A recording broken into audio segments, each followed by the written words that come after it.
আসসালামু আলাইকুম। আজকে প্রবাস তথ্য সেন্টার প্রবাসীদের কথা বলে প্রবাসীদের সাথে চলে। পাসপোর্ট সহজে ও দ্রুততার সঙ্গে কিভাবে পাওয়া যায় এই জন্য পুরনো পদ্ধতি বাতিল করা হয়েছে বলে জানিয়েছে অন্তর্বর্তী সরকারের প্রধান উপদেষ্টা ডক্টর মোহাম্মদ ইউনূস। মহান স্বাধীনতা দিবস ও পবিত্র ঈদ উল ফিতর উপলক্ষে জাতির উদ্দেশ্যে গত মঙ্গলবার সন্ধ্যায় জাতির উদ্দেশ্যে দেওয়া ভাষণে প্রধান উপদেষ্টা একথা বলেছেন। প্রধান উপদেষ্টা বলেছেন, ইতিমধ্যে পাসপোর্ট পেতে পুলিশ ভেরিফিকেশনের নিয়ম আমরা বাতিল করে দিয়েছি। এর ফলে বর্তমানে নাগরিকরা আগের চেয়ে সহজভাবে পাসপোর্ট সেবা পাচ্ছেন। পুলিশ রিপোর্ট প্রাপ্তির নিয়ম বাতিল করার পর এ পর্যন্ত ৭০,০০০ নতুন পাসপোর্ট, যা বহুকাল ধরে পুলিশ রিপোর্ট আসার অপেক্ষায় আটক ছিল, তা দ্রুত আবেদনকারীদের হাতে পৌঁছে দেওয়া হয়েছে।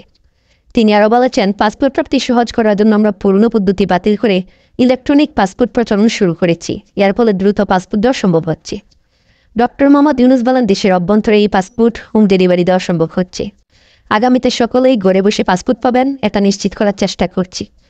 পাসপোর্ট দেওয়ার দায়িত্ব নিয়োজিত কর্মকর্তারা অত্যন্ত উৎসাহ সহকারে দ্রুত এসব পরিবর্তন আনার ব্যাপারে এগিয়ে আসছেন। দেখে মনটা আনন্দে ভরে যায়।